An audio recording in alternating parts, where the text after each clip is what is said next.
Now, the former war correspondent Peter Greste captured the world's attention when he was arrested and tried in Cairo after Egyptian authorities accused him of having links to a terrorist group.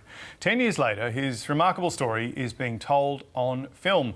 And I caught up with the star of the film, Richard Roxburgh, and Peter Greste himself a little earlier. Yesterday's massacres and trying to instigate a media blackout have infuriated the rest of the Egyptian people. Protesters are making it very clear how willing they are to defy the government. Peter Greste, Al Jazeera. Who is it? Mr. Peter? Yes. Who are you? Are you police? It's time to go. Peter and Richard, welcome to News Breakfast. Thanks for having us. Now, Peter, I was going to start with you. In the nicest possible way, what's it like to be played by Richard? I mean, that feels like a good upgrade. And I can say that, you know, not feeling insecure myself, but he's very handsome. I'm really surprised how good looking I turn out to be in this film. Look, it's extraordinary. You know, I mean, Rox is an incredible actor and obviously a brilliant character actor. And so seeing his performance is really quite extraordinary. But when we were shooting, I spent a day on set and I remember asking Rox whether it was weird having me there. And you said something that made me feel really at ease, and that's that this isn't a performance of impersonation. He wasn't trying to be me and copy my mannerisms and my actions. And so it kind of let me off the hook of having to worry about that. But it was more about embodying the experience, wasn't it? Yeah. Richard, how did you go about preparing to play Peter? Put yourself in that headspace, I guess is the only way I can kind of describe it.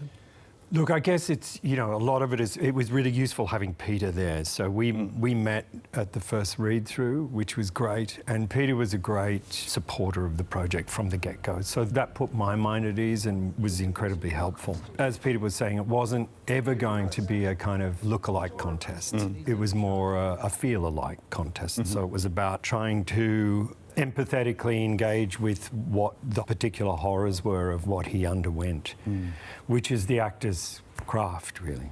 Can you please show me some ID? What's in the safe? Open it.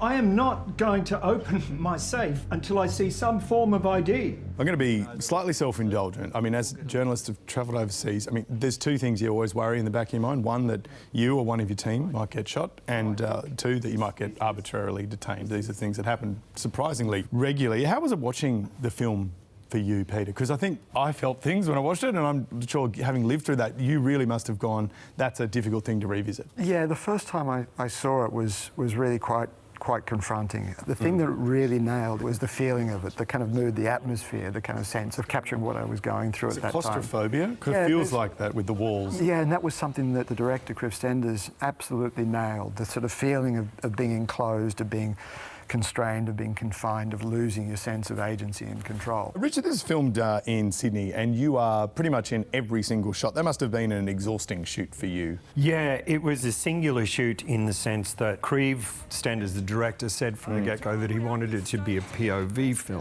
which meant that I'm actually in every single frame, which was certainly exhausting, but I think usefully so, because on the very last day of the shoot, we shot the scene in which Peter is finally, bizarrely released. And as I walked out of the scene and closed the door, the director turned from the split and he said, "My God, you look like you've done 400 days." So it was useful in that sense. I did want to ask you briefly about Egypt and Allaa Abd El-Fattah. I mean, you went on a hunger strike in January. We actually covered it here on News Breakfast.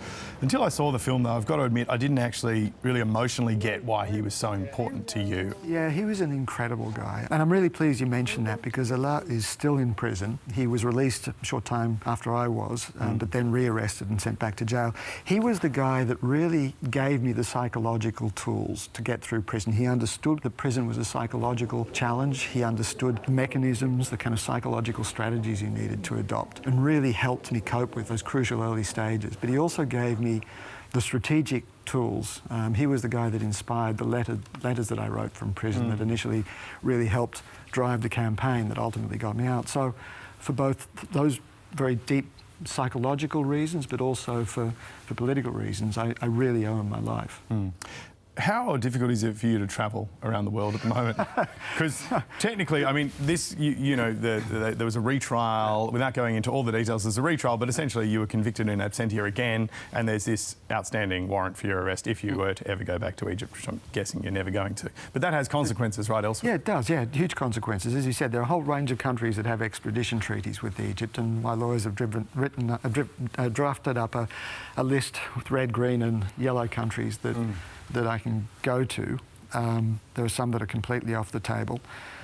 But also, I don't know, I mean, if anyone who's travelled to the United States will know that you have to fill in what's called an answer form.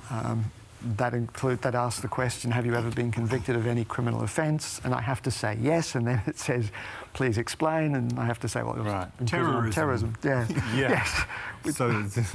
So that's great at LAX always. Al Jazeera is a terrorist organisation, and these are their agents. How hard is it to get a local film like this made, Richard? Yeah, look, it's ferociously difficult to get an independent film up these days. It really is. It was quite remarkable, and I think it's a testament to the way that Peter's story stayed in the zeitgeist, in a sense, and the powers that be decided that it was still pertinent enough. And in a way, it's a story about journalistic freedom that's become even more pertinent now. Was that a driving force behind you wanting to see this kind of story told and made now? Yeah, when I originally got out of prison, I sort of saw what was taking place as a consequence of the way in which governments had weaponised the national security rhetoric and used it to come after uncomfortable journalism. In my mind, that started around 9/11. But now, as you mentioned, the numbers of journalists who've been killed are at record highs. The numbers in prison are also at record highs. We're seeing assaults on journalism all over the world. And so, in all sorts of ways that I really wish I hadn't anticipated, it does now feel more relevant than it was back then. All right, Peter Greste and Richard Roxburgh, thank you so much for joining News Breakfast, and congratulations on the film as well. Thanks very much. Thank you. I can no longer pretend it'll go away by keeping quiet. As a journalist, this is my battle.